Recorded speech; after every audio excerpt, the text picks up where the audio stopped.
We have one last presenter of the first section, Dr. Li Li. Dr. Li is the associate professor with the Department of Automation, Tsinghua University. He was involved in artificial intelligence, internal control, and sensing. And I cannot. Dr. Li, are you? Can you see my yes. Okay, yes. PowerPoint? Yes, yeah? yes. Okay. All right. Can you make the screen full screen?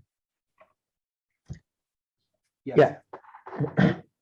Who is yours? Please go ahead. Okay, my name is Li Li. I'm from Tsinghua University. It's my honor to present some of our studies for driving strategies for automated vehicles.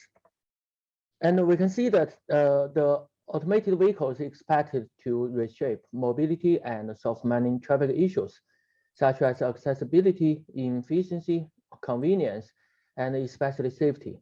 However, it is really hard to keep a proper balance between traffic efficiency and traffic safety when driving in conflicting areas. Collisions may occur in many kinds of situations, like the ego vehicle may mistakenly compete for the right of way. Other vehicles may also mistakenly compete for the right of way. So we need an appropriate strategy to interact with other vehicles and also keep a good balance between traffic efficiency and safety. So we summarize the current studies in this field into 2 parts and 4 camps. The first part is the adversarial driving strategy. It means that it will try to compete or with other vehicles for the right of way. However, they have different assumptions. The first kind of driving strategy is the defensive driving strategy. It is a kind of driving strategy that adopts negative assumptions about adjacent vehicles and persuades automated vehicles to make independent driving decisions with the core purpose of ensuring its own safety. So it assumes that a high probability of irrational behaviors of adjacent vehicles and try to keep a distance from other vehicles. The second driving strategy we want to study is the comparative driving strategy. It adopts positive assumptions about the adjacent vehicles and try to improve its own efficiency. The third vehicle and the fourth vehicle belongs to the collaborative driving strategy.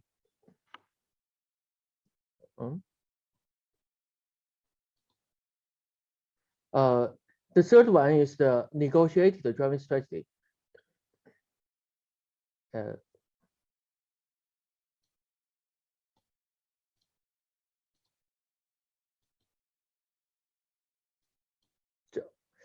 I don't know what's wrong. There's a window pop out for please move this window away from the shared application.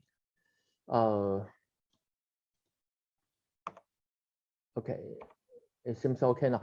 Okay, the third one is the negotiated driving strategy. It provides automated vehicles to negotiate with other vehicles reasonably based on the implicit communications and try to make the decisions to pursue both traffic efficiency and safety. The last one is cooperative driving strategy.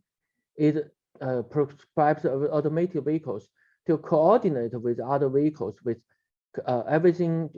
vehicle to everything communications and accept a unified dispatch driving command so that we can pursue both traffic efficiency and safety.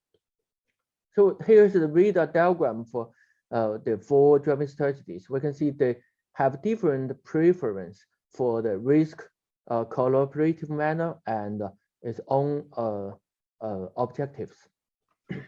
Dr. Li, can you try to exit the full screen and make the screen full again? I don't understand why it happens, but yes, try. Yeah, this. I don't know why there's a popped up window. Say, yes. Please move this window away from the shadow application. But I don't know what. The full screen? Can you exit the full screen? Yes. Oh. And yes, and make the full screen again. Okay.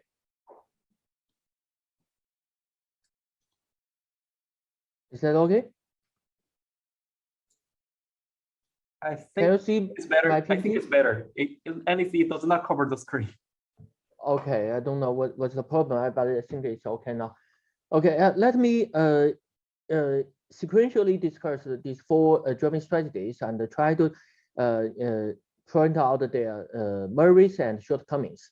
The first one is defensive driving strategies.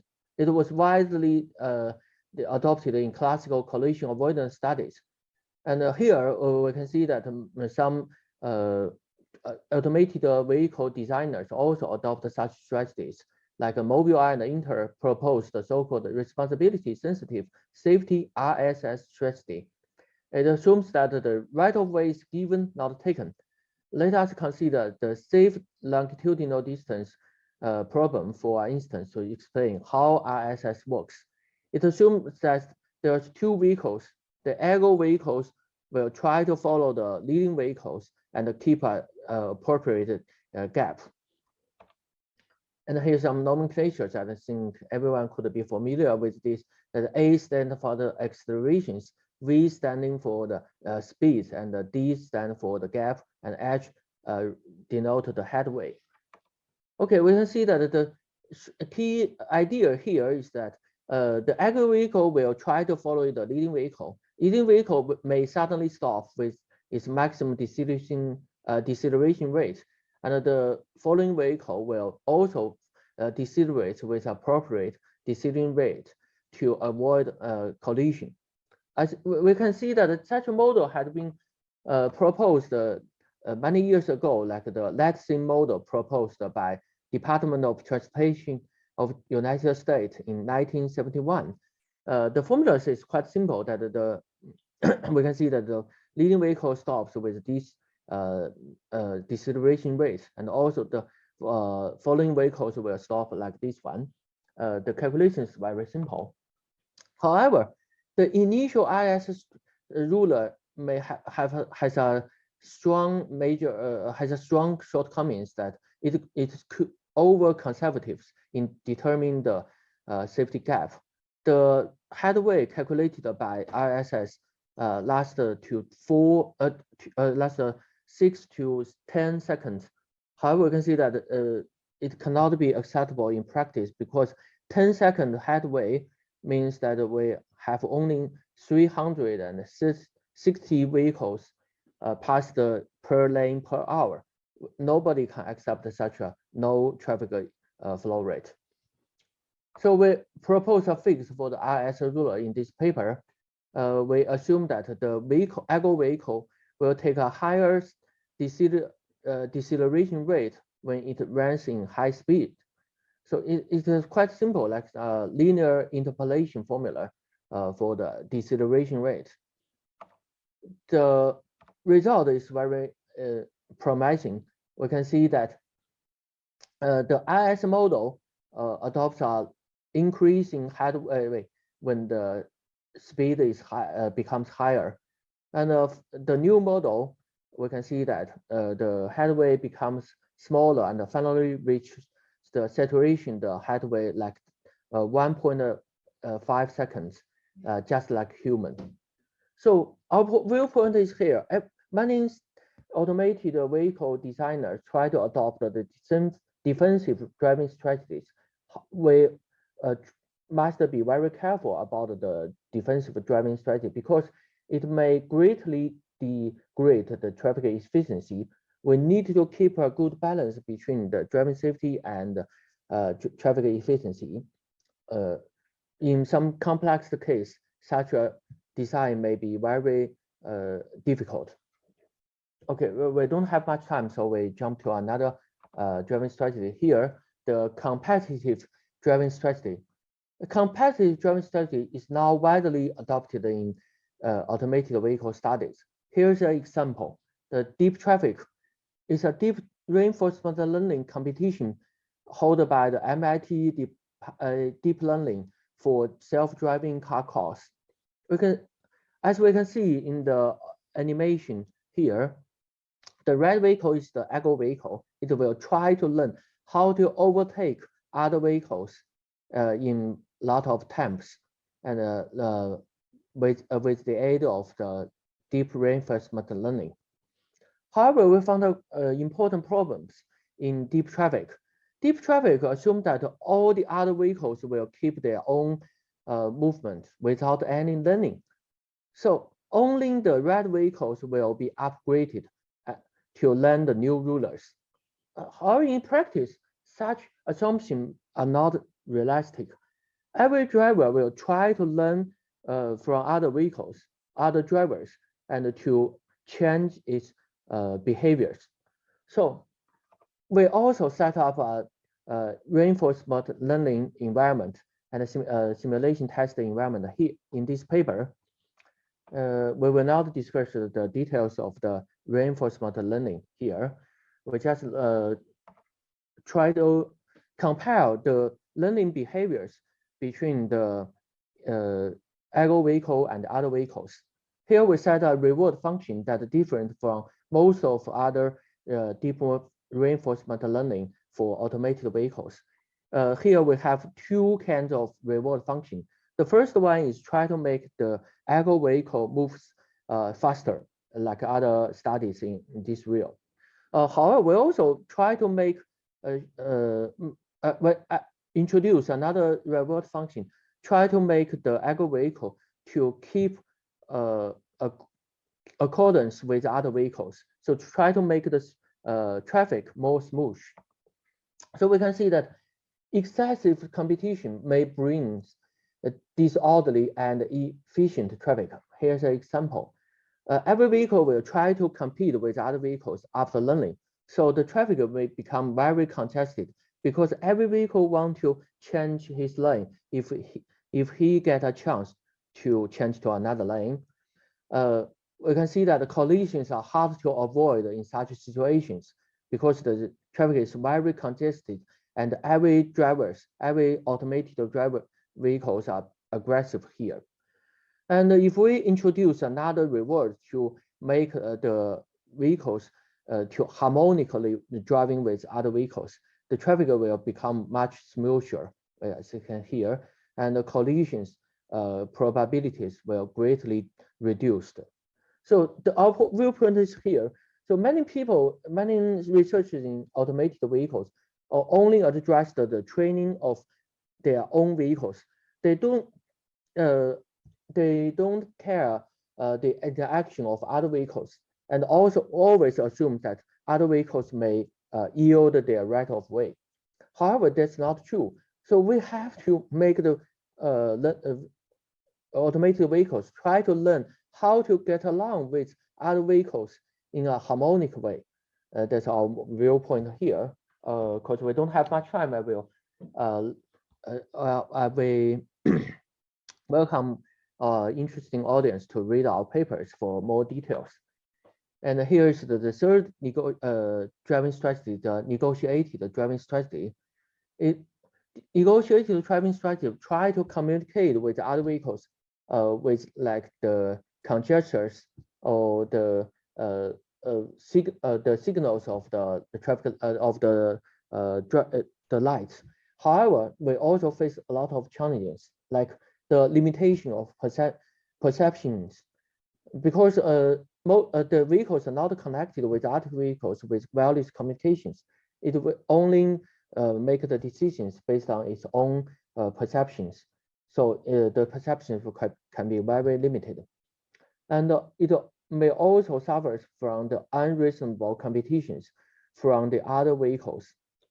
So we set up three principles for such negotiated driving.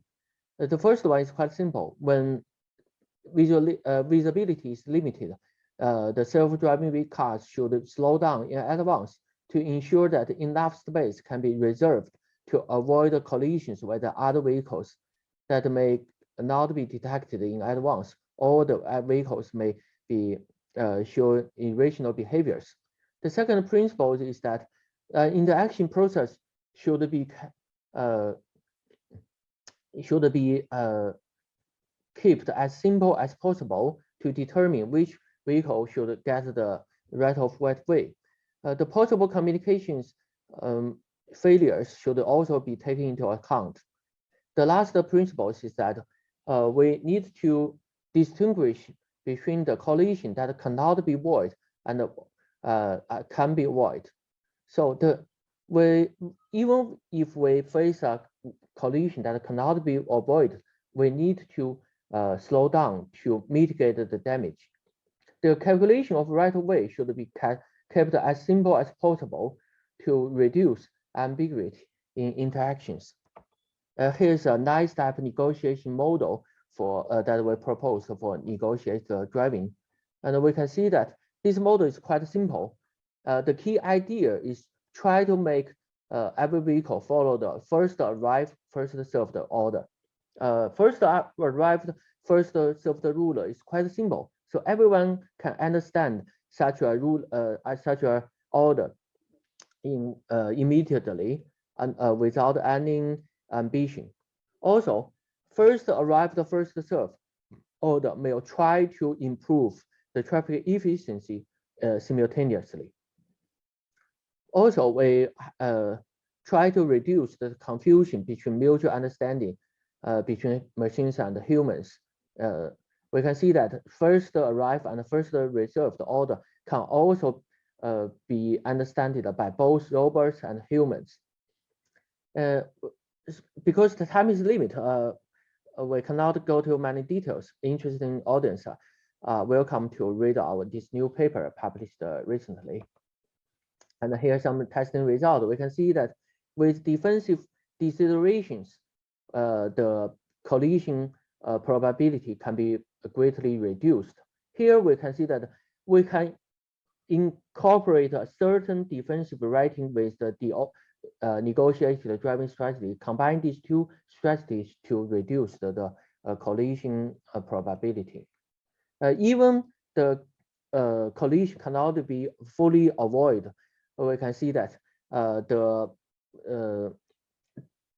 damage can be mitigated if we introduce a certain negotiated mechanism into the driving. Here's another testing scenario. We also simulated some mixed traffic scenarios. Like some vehicles may be aggressive, some vehicles may be neutral, some vehicles may be conservative. And we simulated such things, such scenarios. We found that if we take the fully defensive driving strategies like the RSMS model, the agro vehicle has a very low probability to successfully change lanes in congested traffic. However, if we introduce some negotiating mechanism, the successful probability of lane change could be greatly boosted. Okay, finally, we briefly introduce the cooperative driving strategy. Cooperative driving means that we coordinate the motion of multiple vehicles with the support of connected vehicle technology to make vehicles run more smoothly and quickly, and also increase the traffic safety, efficiency, reduce traffic time, energy consumption, and pollution. In this year, we just published a new survey paper about the automated vehicles involved the traffic flow. We can see that cooperative driving has two fundamental benefits for traffic flow and also traffic safety. In one-dimensional case, that means every vehicle runs in the same direction. Cooperative driving will introduce shorter yet stable gaps between consecutive vehicles. And in two-dimensional cases, in which vehicles may run in different directions, cooperative driving will introduce better orders between vehicles to pass the conflicting areas. We can see that in one-dimensional cases, shorter yet stable gaps will greatly reduce the probability of rear-end collisions.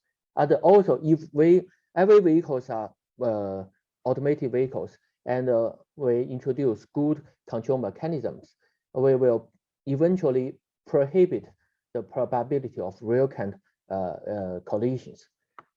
Because this is a long topic, so we cannot introduce the details here. Please read up 2 surveys papers published in 2019 and also this year for details. And for 2-dimensional cases that vehicles may run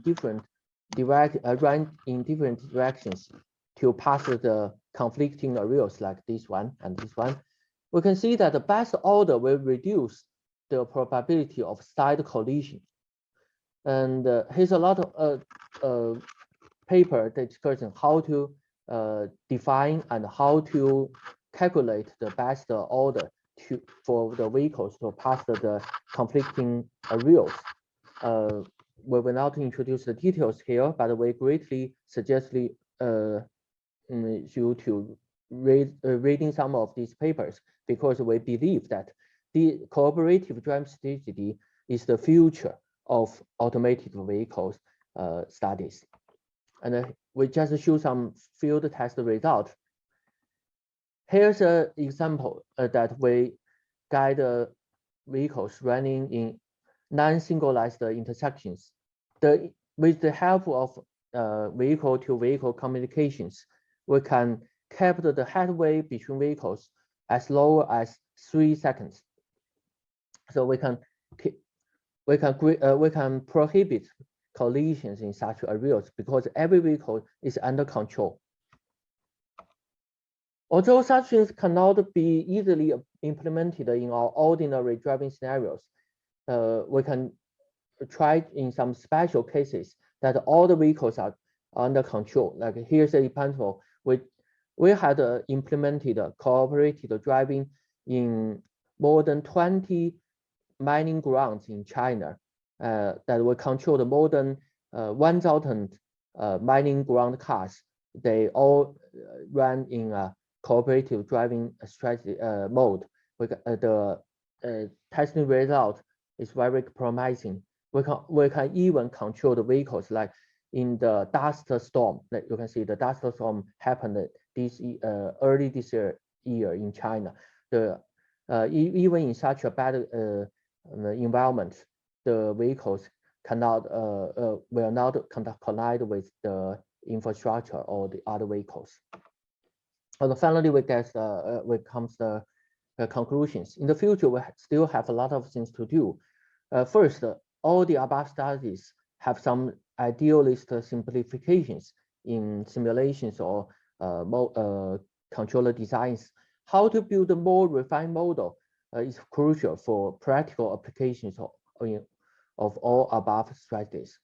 The second thing we need to do is we do not explore how to handle possible failures of the sensing system or actuation systems. And in the past, discussion about the robustness redundancy will be very grateful. The third question is, all the above studies has explored how to avoid collisions, but we should also address the ethical dilemmas that may arise when collisions are unavoidable. There are many studies in this field in the recent few years. We can see that such things cannot be neglected because the ethical problems are very important for automated vehicles. The last question we want to discuss is how to deal with the possible attacks on automated vehicles, because especially on perception systems, because many studies have shown that current automated vehicles are vulnerable to attacks. How to improve the capability to prevent deal with attacks are very important to make the automated vehicles running in real scenarios. Okay, we can see that there's many study problems in this field. Like we like to welcome everyone in this field to work together to achieve better results. And here are some reference we published in the last few years. And many thanks for your audience. And if you have any questions, we are very glad to accept your opinions. If you please drop us an email for any questions. Okay, thanks. Thank you very much, Dr. Lee, for your presentation. I learned a lot from your presentation. I received 2 questions, but I'll choose just one. Can you explain again what is the key difference between the negotiated driving strategies and the cooperative driving strategies? One of the attendees think they sound very similar to each other. Yeah, great question. Sorry, I didn't make it clear in my presentation. The key difference between negotiated driving and cooperative driving is whether they have wireless communication or not. For negotiated driving, we don't have vehicle to everything communications. So the ergo vehicle needs to communicate implicitly with other vehicles. If ergo vehicle recognize the slowdown of another vehicle, he may recognize that he has the right way. So, but if we have vehicle to vehicle communications, we can make the cooperative driving vehicles. So every movement of the vehicles can be previously settled down between the coming to the conflicting areas. So the wireless communications between vehicles is the key difference between the cooperative driving and the negotiated driving. Thanks. All right, thank you. I think it's clear now.